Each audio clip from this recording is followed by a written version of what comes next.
What is up, y'all? Welcome to another Aloha Friday drip here on the Growth Cast. Man, today's going to be fun. Today's going to be fun. If y'all are watching, some of y'all know who this dude is over here. If you're listening, you don't know who this dude is yet because I haven't told you. Which means I'm going to keep you on the ropes for a second, okay? Give you a quick intro. So, here on the Growth Cast, we are with you Monday through Saturday, 6 days a week. Okay, you have a whole bunch of days with Dallas Pruitt, who drips mindset drips into your ear, which are just freaking beautiful, man. Monday through Thursday, 3 to 5 minute drips. You should listen to them every single day. It'll impact your life. Then we have an Aloha Friday drip, which is what you're listening to right now. And mine's less of a drip and more of a, it's more of a, what's bigger than a drip? A mother effing pond. It's an ocean. Because we go we go longer. You want to know why? Because I talk a lot. And then Saturday, you get Jackson. Campbell Jackson's on the Growth Cast with me on the Friday drips as well. And then him and Dallas are on those extended cuts. And, man, those are some of my favorite to listen to because those are my dudes. Love listening to them. But today we have a good friend of mine for a very, very long time, a dude who's made an impact on my life and other people's lives. And it's been amazing to see him grow.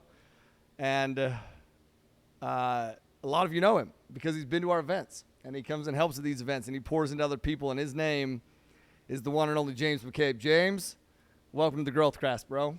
Thanks for having me. So excited to be here. And this office is amazing. I thought, well, if we're going to do this, I want to do it in the Maui office. No, man, this place is so great. The Orlando team, everything's been really cool to be here. So thanks for having me. No, dude. So if you're watching on YouTube, you'll see a different background or just a different setup. We're here. We just launched. So this will be the first setup that we've ever done here.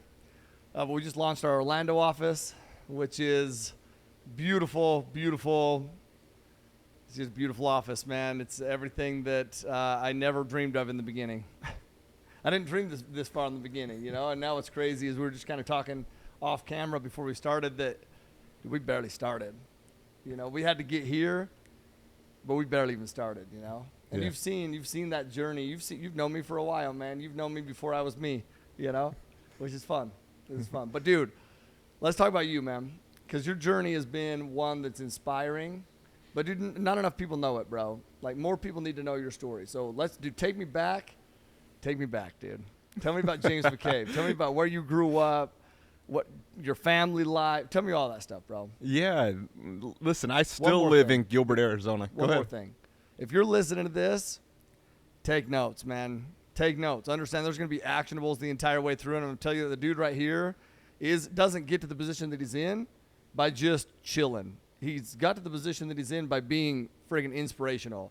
And he's done tactical things to get him to where he's at. So take notes on today's episode. Fact. Gilbert, Arizona. Go ahead. Yeah, I still live there. And I grew up there. And I was adopted into a family. And, you talk about things happening for a reason. If I could start there, I couldn't explain how grateful I am for the situation that I was brought into. Full circle back around. I was able to find my birth mom, and she's a phenomenal woman. But I saw that there was a difference, in the way that I grew up, and it shaped everything. And a lot of that had to do with my father. From a very young age, it seems like now, being a little bit older, having kids of my own, that everything he did was intentional. I look at times where we went 13 years of every Saturday going out to breakfast, just him and I. Really? And those conversations that we had of, at the time, it was just sometimes I was tired. Our schedule was hey, if we're going to do breakfast, it's got to be at 6:30, we went to the same McDonald's. It was just the same deal. He got the same breakfast every time, and we just caught up. And it was I love that. Personal. It was, goal setting. It was, how you doing? Do you need anything? And it was just time. And, and that started a journey, for me. How old were you when that started? 9. Yeah. Every 9, Saturday I believe. For 13 yeah, years. Right there, 8 or 9 years old. Yeah. Until I left the house. Bro, can I ask you something? Was there ever a moment where you, because when did you find your birth mom? When did you find your birth mom? Shortly after I got married. I was in my mid-20s, Okay, mid so to later. late 20s, yeah. Okay, so was there ever a time when you were growing up that you were like, man, that you like that you maybe wished that you were not in that family and in a different family, or were you always grateful, like, I'm so glad I'm here? You know, I've never asked you that. yeah, I don't know if I ever had a moment of not, like, what I will say is that I had a good life. Yeah. And so it would be really strange to, say, man, I wish I could go somewhere else. Yeah. That didn't happen. My whole family was adopted, by the way. My Okay. parents couldn't have kids, and I so did they not know started that, to bro. adopt. Yeah, so Okay. I have 2 brothers and 2 sisters, also adopted, and we're a pretty loose family. Like we joke about it. For the longest time, my brother told me that my dad was Luis Gonzalez. Hit the game-winning hit in the World Series for the Arizona Diamondbacks. All those kind of things. Like we messed with each other quite a bit. But I couldn't see another situation that, I don't know, I envied or something like that. Like I felt like I was in a really good spot, so I don't think I ever wanted to be anywhere else. And I didn't think about it a whole lot. It was nice because, my whole family was adopted. I didn't feel like I was one off and I was the youngest. And so I felt like I had older brothers and sisters that I could ask questions to if I needed to. Been through it. Yeah. Cool. There was a period of time, like my parents, are blonde hair, blue eyes. Like it was pretty clear that, there's something a little bit different there. But the way that my mom and dad raised us, like we were just as close as can be. We just spent a lot of time together and just didn't feel like there was anywhere else I should be. A lot of people tie their identity into like their blood. Like I've never asked you this either. I don't even know. We didn't plan on going this route, but like it's a question that I have. Like, was that ever a thing? Like trying to find out like who is James McCabe? Yeah, the only thing I really had about, if you wanted to go like down the blood category, was from a young age I had this dream. I haven't told very many people this. This is what inspired, but my birthday is a week from today, and which is a week before Christmas. Yeah. And so right around Christmas time, I would have this dream that I was dressed nice, I was in a nice car, I was with a pretty girl. I pull up to this house, I go and knock on the door, and I just say thank you to the woman that answers the door and tell her that she did the right thing. Like, I don't know your situation, I don't know why it happened, but if you were wondering, and I just had something about assuming she wondered if she made the right decision, that I gave her that peace of mind that thank you, without a doubt, I'm so grateful that you made that decision for whatever reason that you did. That hit me, dude. That just hit me. Like I've never ever asked you that. I've never ever heard you say that. That's amazing. You were thinking about that like when? Like how old were you having that dream? 17 was the first time I had that dream. And I had it 4 out of 6 years in that period. Every year, right around my birthday, the same exact dream, the same way. So that inspired when I had the 4th one. I told my wife, we were newlyweds at the time, I just said, hey, well, now I know who the pretty girl is. We should probably go and have that conversation. Bro, that tells me so much about you. Gosh, I don't know why that just hit me to my freaking core because I picture your mom, and I'm sure she had those thoughts. I'm sure she wondered, and I'm sure, Yeah. And like I just love assumed you wanted to around the give your- Christmas holiday, like, that would be on her mind. yeah, That first Christmas after I was born, a week after, I was taken home by the family that raised me 2 days after I was born. So I just had something about, like, man, that first Christmas, I just imagined her being in reflection. You go later on in the story, it dives a little bit deeper, but she didn't tell her parents about me. It was kind of something that she decided to do independently, where she just felt, hey, I'm not quite in the scenario that I think I should be yet to give this person the life that I want. And so I'm going to do my part, even if it's not directly through me. And getting to know her now a little bit better, you can just see that. She's just she's just got this great bubbly personality, and you can tell that she's like a caring, giving person. And that was, couldn't have given me a better gift. And that was, bro, that's who you are, man. Like the fact that was on your mind, like you wanted, like the dream is to give your mom peace of mind. You're a stud, bro. I love that. Thank you. Okay, so take me back, man. So your dad's going, I kind of sidetracked you a little bit. Yeah. Your dad's taking you to breakfast every Saturday for 13 years. And how does that impact you? How does that lead you to where you're at today? Well, one, at first, you go through like your teenage years, and it's like, Dad, like, I get it. Like, we don't, like, I'm tired. I want to sleep in. It's Saturday. But the reason he was so involved is that he retired right around when I was 6 years old. And he had a business, and he had a couple businesses. And he started from the time him and my mom got married, they would buy a house, they would fix it up, and then they would buy another house, and they would rent that house out. Okay. And they did it every year. One a year. Yeah, just one a year. And that's how he started building up his rental portfolio. And then he started making some money in his business, and now he started acquiring some.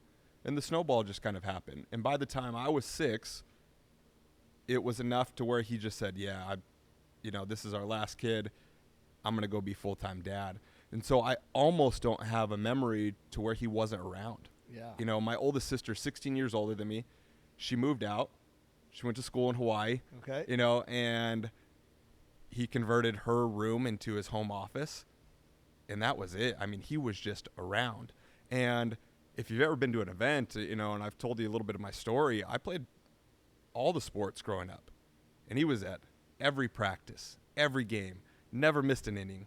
You know, there was, there's only 2 games he ever missed my entire, you know, I don't know if I can call it a career, right? But, you know, my time in playing sports, and they were because I made a decision that didn't align with some things that he agreed with, you know, and so he took me to the game. He just waited outside for me, you know, those kind of things. But was it a Sunday? It was a Sunday game. He didn't, you know, he believed that, you know, the Sabbath was time for like our family. But he still took you there, still waited outside the game.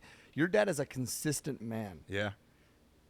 So consistent. And Yeah. he has these values, but he also, like, lets you be your own man. Oh yeah, that portion of, you know, teach correct principles and let you govern yourself, right? And that's what he did. So, you know, we had a conversation about it, and I said, Dad, like, hey, I think this is a really time to shine. Like, we're in the championship game of this tournament. My team needs me. I'm gonna be there for him. And it was like, hey, if you feel that's the right decision, like, I've got you. I don't necessarily agree with it, so I'm not gonna support it from the fact of like going and participating, but. You know, he went and drove me, waited, and then was just right there like, hey, give me the play-by-play. How was it?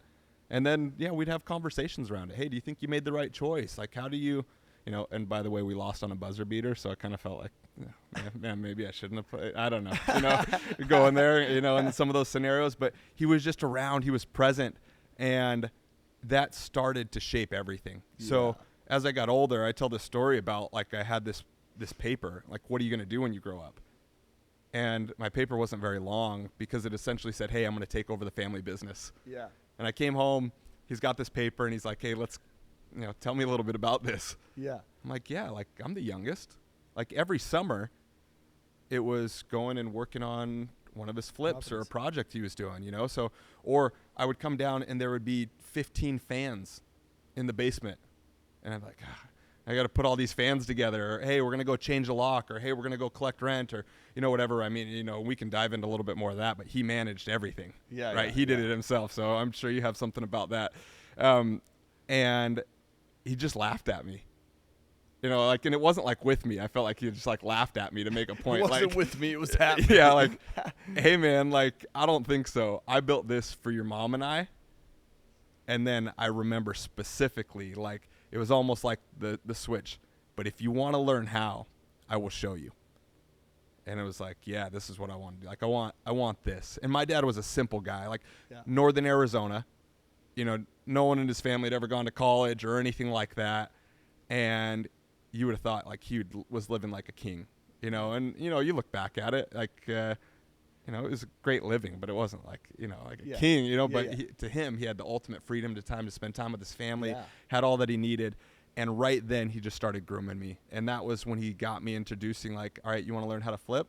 And he gave me $3,200 and got a car auction license so we could go and buy used cars. And I started flipping cars in high school to learn the process of, like, you know, flipping, fixing something up, flipping, doing that kind of stuff. And that was like that was kind of like my, training camp, so to speak, that he started to put me through. I love your dad. Yeah. I love your dad, man. Made me pay him back too. Right? Like, made me, hey, I need my I need my $3,200 back. So I love your dad. There was that portion of it. Bro, I legit, like, I wish I could meet your dad. Yeah. Like, I love your dad. One of the greatest. We've never talked about him ever. like this before, bro. I love your dad, man. It tells me so much about who you are. Yeah. Yeah. It's awesome. Turn 18, gets me a credit card, puts himself as a co-signer on it, and then takes it away from me. And then he bought the groceries. You know, we make a Sam's Club run every week, and he bought it on my credit card. So when I'm 19 years old, I now have established credit. Yeah. And that's when I bought my first rental property. Come on, And so I dude. put the down payment down with the cars that I'd flipped, you know, to get my first rental property. And so that was kind of my start into real estate. Dude, that's sick, bro. And then and you had that because you went on a 2-year church mission, correct? Yeah, I did. So that was one of the last things I did before I left for 2 years, is to go and like finalize the paperwork. They took me through all of that, like, you know, the closing docs, all that kind of stuff like that was one of like our last things we did together before I left. Bro, that's so awesome, man. We have the opposite upbringing. We just do, though. Yeah. Like, your dad was at everything. My dad was at nothing. Like, your dad taught financial principles. I did not learn those. But look at where we're at. Yeah. It just goes to show you, like, how many people do you know in your position that didn't take that? I had to because, like, I had to. Yeah. You had to because, well, why did you feel like you had to? Why did I feel like I had to what necessarily? Had to freaking grow your life into who you are today, bro. Well, Because same way, I think it's the same. It's kind of like I felt like it would be almost disrespectful to go backwards. Like, you did all of that to give me all that time, which I think is the greatest thing. Like, when someone carves out time for you, I mean, what greater compliment, really, when you put down to it. Yes. When someone creates, you know, 3 days to go to one of your events, like, I take that seriously. For like, sure. you did something around that, like, whether it's childcare, something around your work, whatever it is. Like, I appreciate time. I appreciate time because that's what he gave me. And, you know, I think that as a father now, right, like, you want your kids to be better than you. And so the same maybe motivation where you were like, hey, I noticed this. My dad wasn't around. I'm not going to let that be me. You know, where I'm grateful for that portion of it, it was like, well, you could go like a step back. Like, well, my birth dad was just non-existent, never even met him. Like, Yeah. you know, that portion, to then being raised by my father who gave me all of the time, you know, and it didn't, like, I use the term give. He was very like, if you want it, I will show you how. Yeah. You know, like, it wasn't like the gift, here you go, here you go. It was like, I don't know, this is how you do it. Right. And he was just there side by side. So I think that once you experience it, it's nearly impossible to go backwards. You know, so I felt the sense of responsibility to give that to my kids. So all of my goals, my vision board are all centered around my youngest is now 16 months old. Yeah. By his 6th birthday, I use the term out. Yeah. I don't know if I'll ever sit still, but like by his 6th birthday, I will be present. You know, my oldest will be 11, 9, 6, and I want them to have, and they will have, the experience of their father being around and present, you know? Yeah. Bro, that was powerful for me, bro. It was powerful because it's like, hey, man, it would be disrespectful to go backwards. Do you know how many people come up to me and tell me at the boot camp, and I'm going to use this, I promise you, forever, bro, because people will tell me, man, I just don't know, like, I had a great life. Like, I had this great life, man. Like, I didn't have this, you know, these experiences that you had, this hunger that you had. Like, I had a great life. And it's like, and I'll be honest with you, it's just this reminder of, like, different people are meant to inspire different people, right? You're going to resonate and inspire people that I never could. I'm going to resonate and inspire people that you never could. Mm-hmm. And that's why collectively, man, collaboration is massive for an impact. And so I look at this and I'm like, well, you know who you should go talk to? James McCabe. Why? Because you have this powerful mindset of it's disrespectful if you go backwards. And nobody wants to be disrespectful. Like, that people just don't, man. Yeah. It's like, dude, you owe it. Yeah. Yeah. Yeah. And there's something about, too, this scenario, like, you know this, but right around the time that we met, you know, my father passed away. Mm-hmm. And that, you know, right before I start having kids or right around when I start having kids, and it's like it was a pretty big, like, wake up, like, Yeah. you know, hey, more than ever, they need to feel, they won't know him, right? So they need to feel him through you, and yeah, God, I it was love cool. you, bro. Yeah. I love you, man. I'm loving, It's very rare that you get to sit down and ask these kind of questions. Jackson's back here. You're next, bro. I'm going to interview your ass, man. Because I've known you for a long time, dude, and I'm learning so much about you and who you are, like interviewing. I'm loving this, bro. I'm loving this. Jackson, you're coming up. Will, Strat, y'all better freaking be ready, man. Y'all better be ready. Okay, so take me into where you're at today, man. Multifamily real estate and how your portfolio has grown, and kind of walk me through that stuff. Yeah, well, I knew that, like, pretty quick I was entrepreneurial minded, right? Like, I didn't understand, like, the going working for somebody or doing all of that. So I just went wherever I feel like I could expound upon that. Like, you know, people ask, hey, did you go to school or anything? And I'm like, yeah, I went to, GCCU, and or CGCCU. Like, CGCCU. I'm like, yeah, Chandler Gilbert Community College University.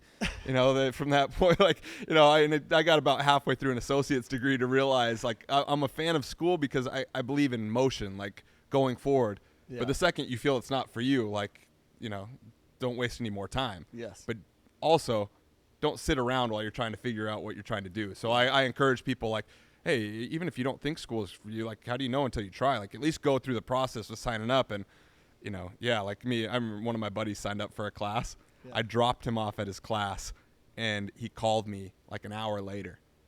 And I was like, hey, you good? And he's like, yeah, can you come pick me up? And I was like, I thought you were 3 hours. He's like, yeah, this isn't for me.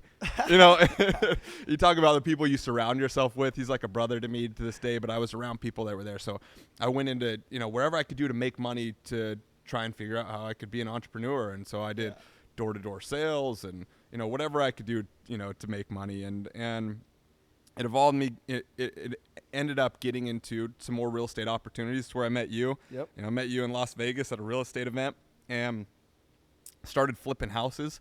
Yeah. It was turnkey, so we'd go and acquire the properties and, renovate them, put tenants in place, get them under, property management, and then sell them as a performing asset into qualified funds. Yep. And that was getting going. And so we knew it was a wave, right? And that's kind of where you saw, and I imagine where you ended up saying, hey, I'm going to go to multifamily, because we knew that wave wasn't going to last forever when we were able to pick up prices, homes at those prices and get those kind of cap rates when we sold them.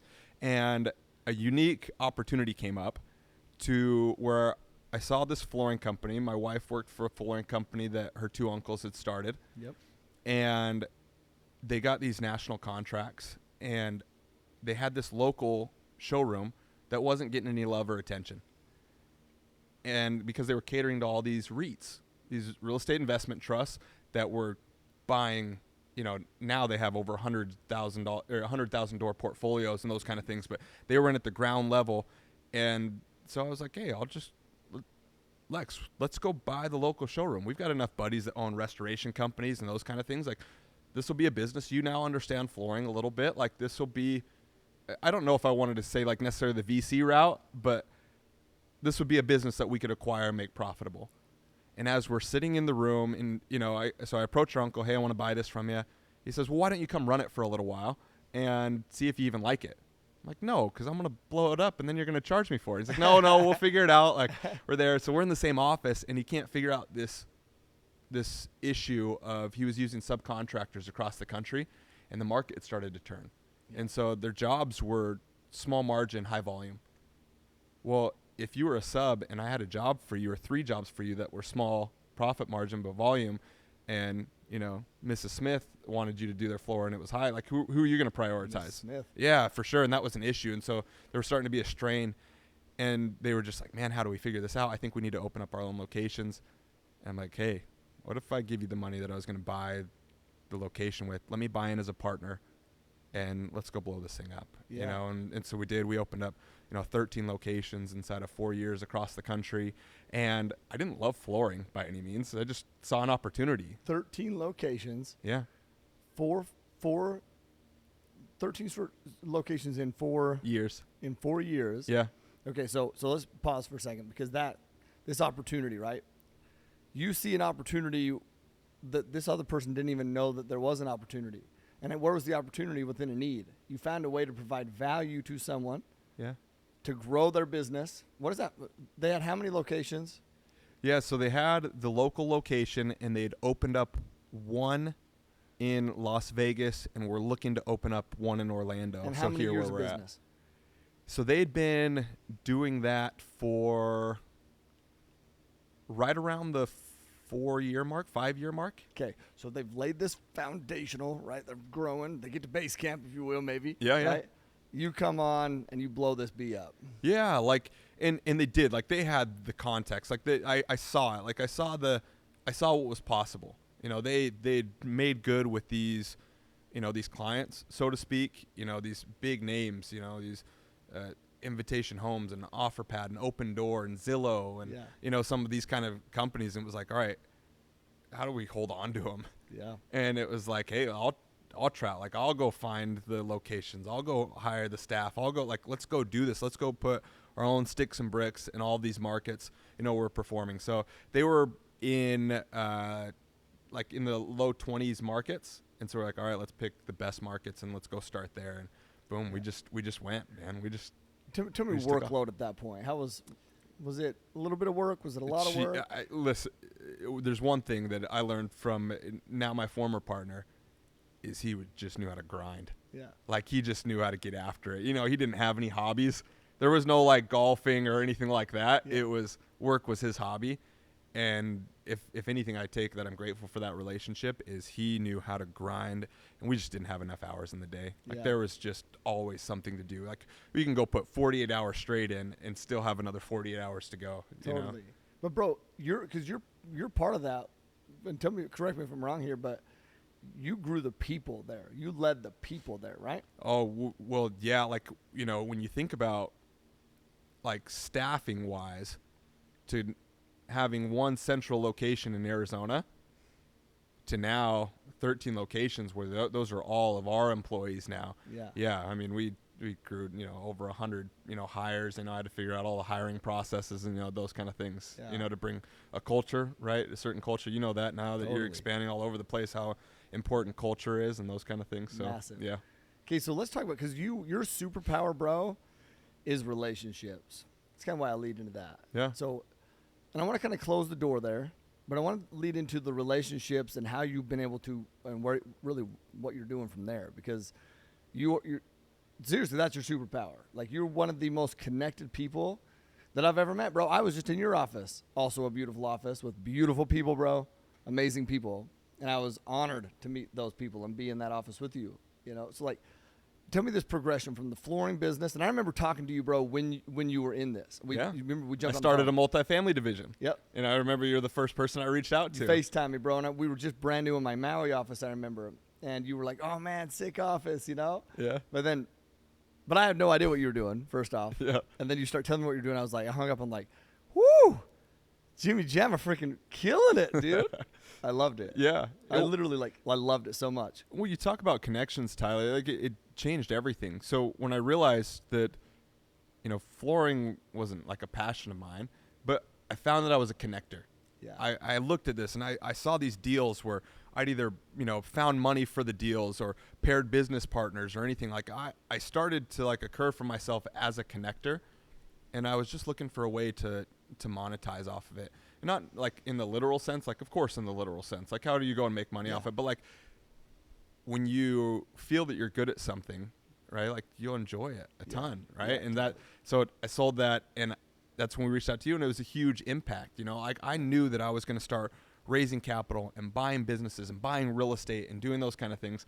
We sit down, you know, and you talk about a connection, like, you know, staying connected with someone that you met. Totally. And watch what happens from it. We sit You're down at so that good dinner. at that, by the way. You were so good at that. Oh, You're so thank much you. better than that than I am. Like I remember when you FaceTimed me about that, and I was like, man, I loved it, bro, because I hadn't chatted with you for a little bit, and then you FaceTimed me about other things. You know, I just randomly driving. I'm like, man, I loved it. I've learned so much from you about that. Yeah, I don't know what it is. I just enjoy it. I look back at this in the last week right now. I have been in a message, like in my Facebook Messenger, with my oldest neighbor growing up. I met her when I was like 3 years old. Yeah. You know, she's the neighbor lady across the street, and my 5th grade teacher, and a buddy from high school. And I was just like, what are you doing? Like, you know, I'll throw Alexa. I'll throw Alexa under the bus a little bit. We see somebody that she knows from high school at the store, and she's like, kind of, hey, I'm just, they're here to shop. I'm here to shop. Let's go. I see somebody that I haven't seen in 10 years. I'm like, hey, what's going on? Let's catch up. What's going on? And I just enjoy it. And I think when you enjoy something, it kind of reflects. But yeah, I love to stay in contact with people. I think that if we become friends, like we're friends. Like what's the timeline? Because I haven't seen you in a few years. Like, so we're just not friends anymore. Like, no, if we became friends at some point, like you're in with me. And and people know that about you. Like you let people know that, and you don't. It's not from you telling them that. You show them that, bro. Like it's funny, bro, because you talk about your dad. Your dad gave you time. That's what you give people, time, and time is irrelevant. The time that you give people. I don't know if I've ever been with you when you're not present. You're a very present individual. I love that about you. Oh, thank you. Like you are. You're just present in the moment. You're always like. I don't even know how to take it sometimes because you're always like, hey, bro, man, what can I do for you? What do you need? And I'm like, bro, what do you need? Like it's just who you are. Yeah. And in the beginning, I'll be honest, bro, I didn't even know how to take it. I was like, wait, he's asking me what I need. Like, what's he need? What's he trying to get out? No, it's just who you are. Like it is. It's just who you are, and I love it. Yeah, it's a little bit of a long game, but I couldn't tell you. I think it's a pretty famous quote, but I can't remember where it's from, but you help enough people get what they want, what you want will come. Yeah. And, you just try to do that. Yeah, same game your dad played, bro. Long, consistent. That's you, bro. Yeah. That's you. Okay, tell me about relationships. Is it okay if we lead into your fund? Yeah. This first opportunity for a fund. That's your first fund? Yeah. Okay, let's go into this story because I love this story. So you're talking about a scenario. So I decided, hey, I'm going to go into the private placement space. I'm going to start funds. I'm going to raise money and go to opportunities. I've told 7 people, I feel like at this point, and I get this phone call. Hey, James, you don't know me. I got your number from so-and-so. We've got a pretty cool project going on. We're raising some money. I was told I should reach out to you. And it's like, all right, here we go. Right? Like you hit the ground running. We go and have this meeting, and this project's great. And they said, we need $4 million. We want $13 million, and this is what we do with it. Yeah. I'm like, all right, well, how big's the project? Like $210 million. Like, well, how far into it are you? Almost 40. And I don't know where this came from, but my response was, well, like, what would it be worth it to you if I could fund the rest of the project for you? And, the response was like, you got $150 million? Well, I didn't say all, but their response was like, man, that would be so valuable to us to be able to focus on the project and stop having to focus on raising money. Yeah. And I said, well, let me go to work. And I remember walking out of that meeting like, what in the hell did I just say? Like, I don't want to overcommit to something. I don't want to, falsely lead that I could, commit to something and not go perform or anything. But if I have something that's a little sick about me is like, I just really believe that I can go create things. Yeah. I didn't lose sleep over it. I kind of got excited. I wasn't quite sure, but I had an idea, and started making phone calls. This unrealistic optimism. Yeah. Unrealistic optimism is a beautiful thing, bro. It'll open up so many doors, as you know. But here's the thing, though. Unrealistic optimism followed with consistent effort. Yeah. Because when you say you don't want to say something that you're not going to be able to go and do, I know that about you. So you're going to freaking go and do everything you can to go and get that done, which, once again, I know that about you too, which is beautiful. Yeah. So, and you did. Yeah, long story short, within 6 months, project fully funded, committed and off to the races. And this is right as we had reconnected. We had stayed in contact with you had got that opportunity, if I remember right before you would come and pick me up. I mean, we're within weeks. Yeah. You're talking about timing. Yeah. I think I told you I'm raising money for this and I'm going to go buy more businesses. When I left our dinner, it was like, chill out. Let's go focus for a few years just on multifamily. There's a real opportunity here. If you're going to be raising investor money, where could it be the most secure with the highest upside?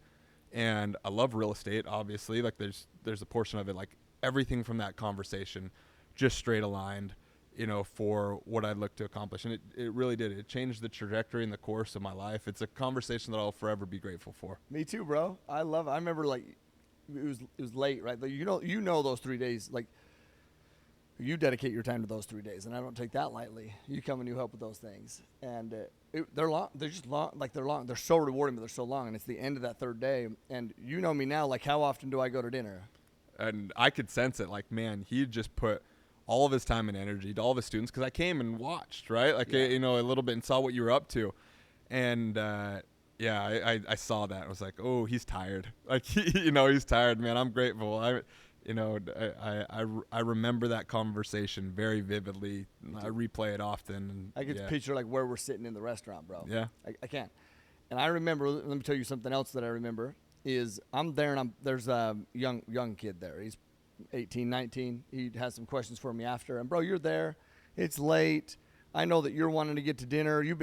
I'm already way later than, probably by a couple hours than you thought. And this kid's asking me questions. And I'll be honest with you. I really try to be intentional when I'm there to like pour into people. But dude, I'm feeling in my heart. I'm like, man, okay, I'm going to answer these questions, and I got to get with my boy James, dude. He's been waiting for a long time. And I was like a little bit antsy because I felt bad. And then we get in the car, and you're like, it was the opposite of that. You're like, man, that was so awesome that you just did that. Like, what? No, don't feel. I love that you just took the time to do it. And I was like, wow. Like, wow. Yeah. That's the name, man. You help enough people get what they want. What you want will come, right? Yeah, but that's who you are, even when it's like, I was so impressed with that. Yeah. So, dude, you put yourself in this position. I want this actionable that I want people to take away from this. You put yourself in this position to elevate yourself. Like, most people don't do that. They don't put themselves in a position that's going to be uncomfortable enough to elevate themselves. But we have to do that. We have to make commitments that do make us a little uncomfortable, Yeah. It's something we're excited about, but something that's uncomfortable. And Strat told me there's this line between being uncomfortable and being excited. And why is that? Why is it hard to tell the difference between uncomfortable and excited? Because it fires the same emotions, the same things fire in our body, correct? Fear and excitement. Fear and excitement fire the same triggers within our body. That's why it's hard to tell it. But man, when we put ourselves in a position to elevate, well, what do? We elevate. Not only ourselves, but the lives of everybody around us, which is awesome. So I want to take this position that you're in, right? You close this thing out massive. It was so fun to watch that journey and hear about that journey and see those things come to play. But I want to talk about relationships and how you dove into those. Because, bro, you do that because you're one of them. You were able to do that, not because you just made that random commitment in that moment. It's because you had been playing the long game for a long time. Like that shit you don't just raise $150 million overnight. That happens because of systematic, strategic relationships that you've not only set up, but you have nourished.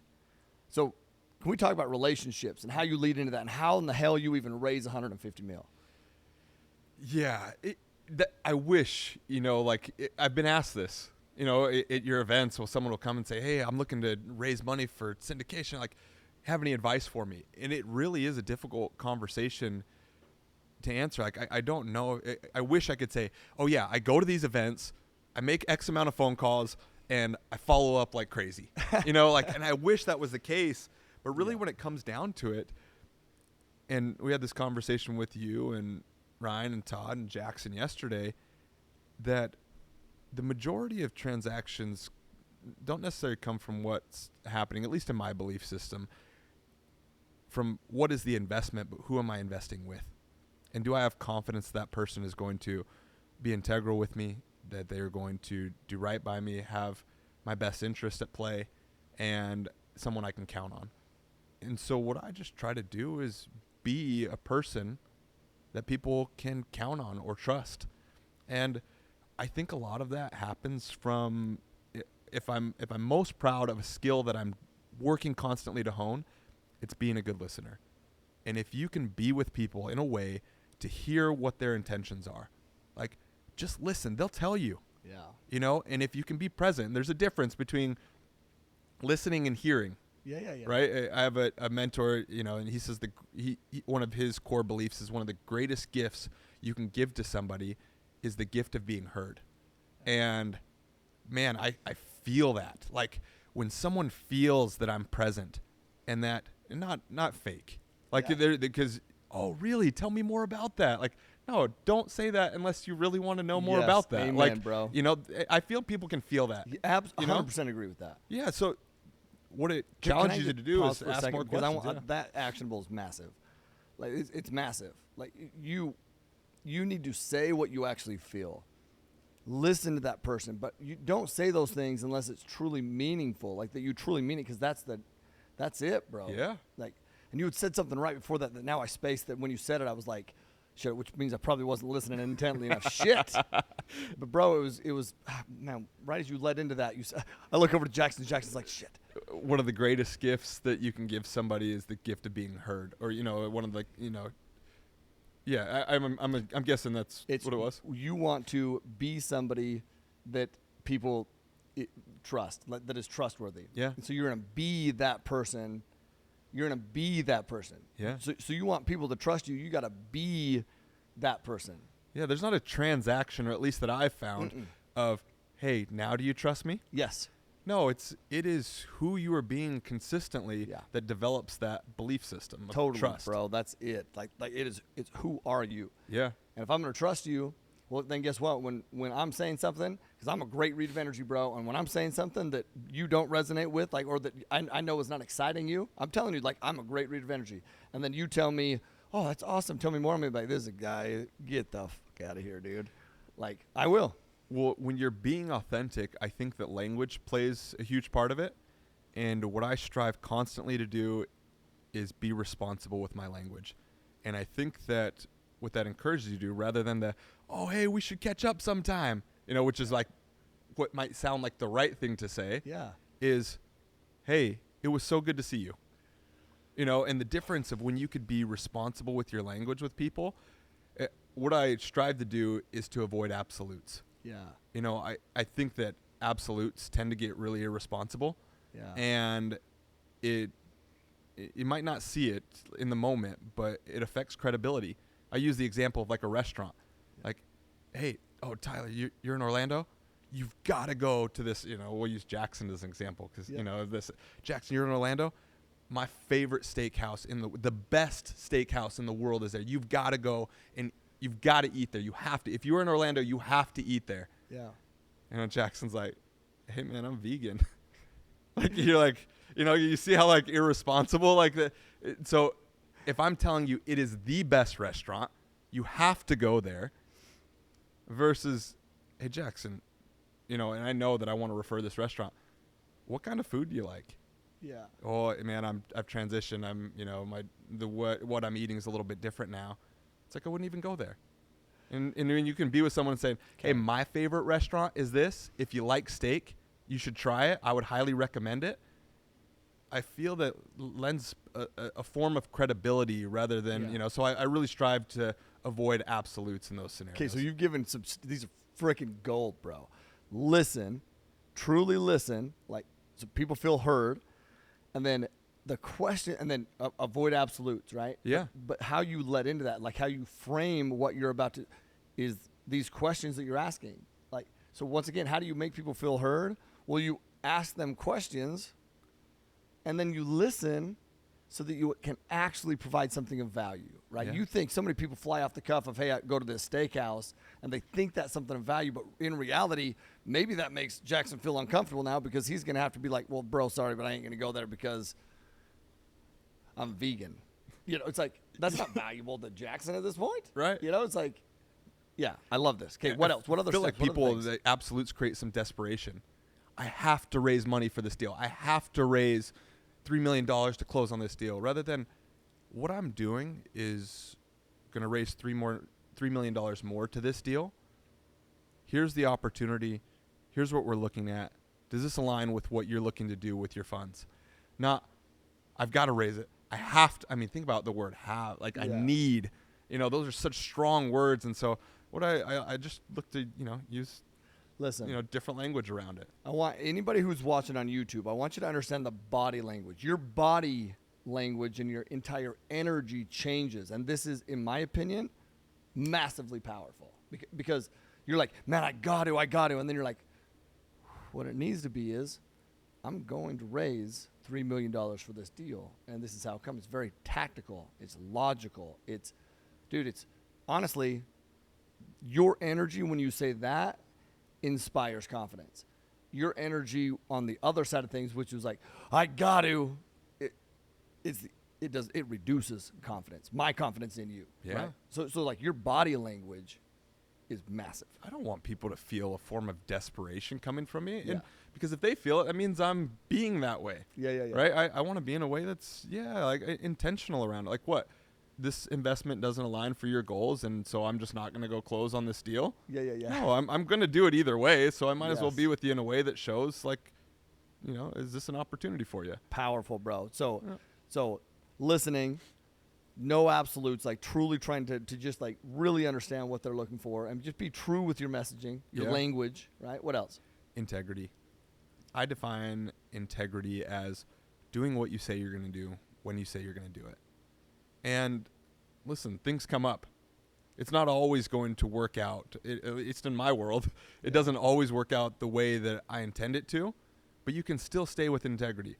Ty, if we've got a meeting, a call at 2 o'clock, and the second I know I'm going to be late for that, Yep.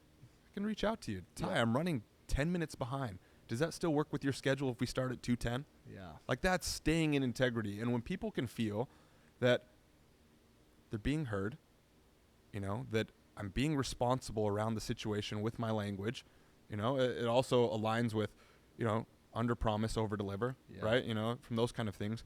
And they can have an experience of counting on me. Man, like, I just feel that it attracts, and a term that I'll use a lot is alignment. Yeah. Like, it just brings it together, and I think it works out for a lot of people. Powerful, bro. Yeah. That is. I forget. Those are any other advice along those routes before I go this next route? No, I think that's the core. Like, if someone could say those things around me, like, Yeah. man, I really appreciate that James is present, and I love that he's not, whatever someone might use rather than a different word for absolutes. Like, he's not dramatic, or he doesn't or anything like that.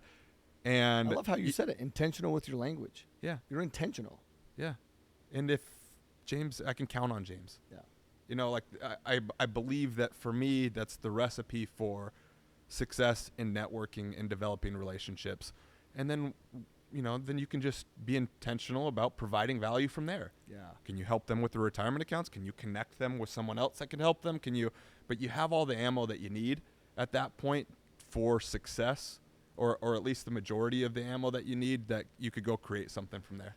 I learned so much from you right there, bro, because I'll tell you what, if somebody tells me, for an example, that, hey, there's this restaurant you should go to, or, and along the same lines of like really just being intentional with my language, right?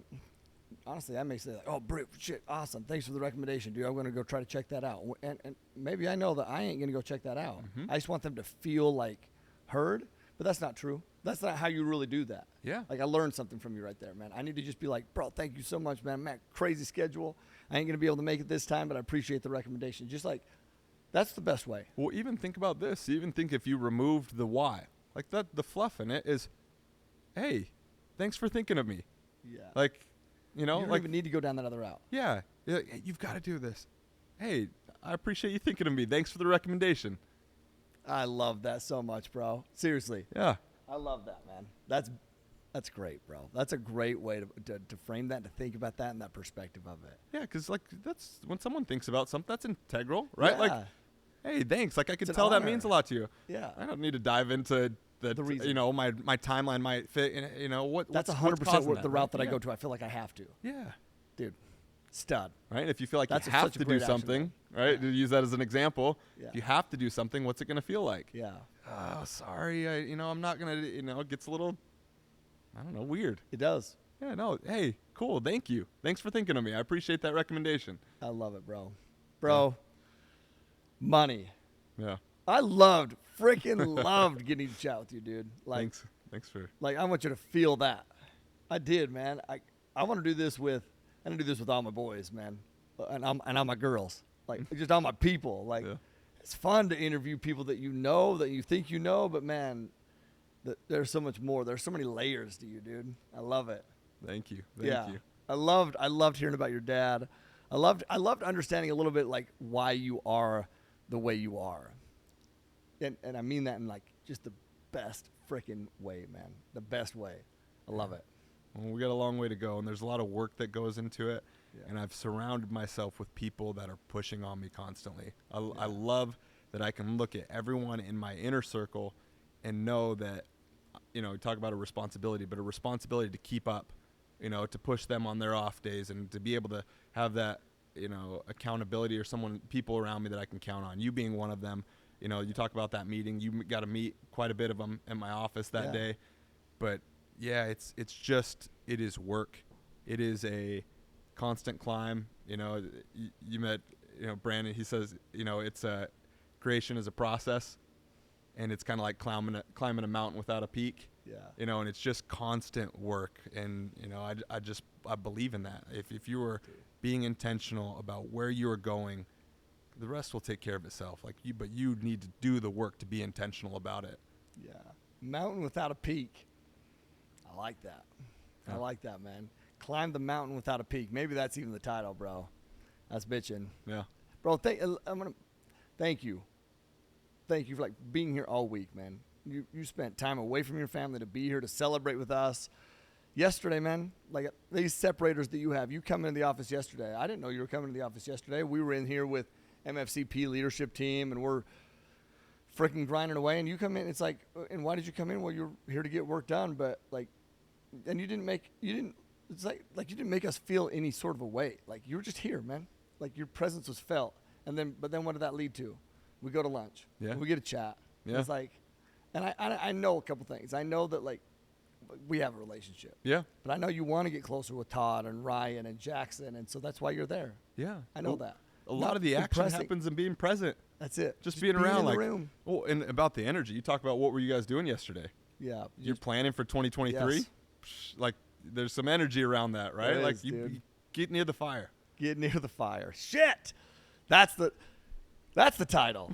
Get near the fire, bro. I love you, man. Seriously, thank you so much for spending the time. Is there anything else that you want to say as we wrap this thing up? No, I couldn't tell you thank you enough for what you were doing. The Forbes article said it enough, you know, of what you were doing to get the knowledge around this asset class out to, you know, the world.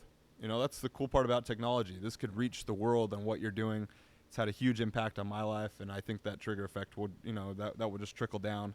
And forever grateful for what you are doing and the mission that you're on and how it's impacting me. I'm grateful to be a part of it in whatever way I can. I'm excited to do some deals together this year, and absolutely, you know, with bro. all the people in the network. So yeah, thank you so much. Thank you so much, bro, for embodying everything that you embody and for just jumping in, man. I watch you pour. You know how important our team is and how the student base is to us. You know that. Yeah. You've known that from the get. And I see you pour into the team, who I love. These people that I love, you know. I see you pour into them. I see you pour into anybody within the network that you come in contact with. I see you pour into them. And, bro, there's nothing that you could do that is more valuable to me than that. And I love you for that. And I love the man that you are, dude, and the friend that you are, dude. So, hey, I usually end with a Hawaiian principle. But, bro, my Hawaiian, and I had it, but my Hawaiian principle is just mahalo, man. I'm grateful to be your friend. I love you, bro. Love you, So man. Thanks so much for having me. Absolutely. Hey, listen, all y'all out there, listen to this episode. Go share, man. Everyone needs to hear this thing. Jackson's telling me what camera. I'm like, what? Everyone needs to hear this episode. You go share this thing, man. I don't ask for tons of favors, but that's a favor that I'm going to ask, man. Go share this, because this dude has a lot to give the world, and you have an opportunity to go share this message with people within your world. And that's powerful, man. Go share, rate, review, all those kind of things. Follow. Where can people find you, bro? I've been a little under the radar with social media, private accounts, and haven't done much with it. 2023, I'm going to, take a few pages out of your book and be more present. So, hey, yeah, Instagram, TikTok, LinkedIn, all those kind of things are coming. Okay, we're going to put all the links in the bio, and this one may drop before 2023. So you may need to up your timeline, bro, to make sure that. Okay. I gotcha. Sweet. Hey, love y'all. Hope you found I know you found some value from this episode. Go freaking make an impact on other people's lives. Get close to the fire. Climb the mountain with no freaking peak. and live always with aloha. Peace.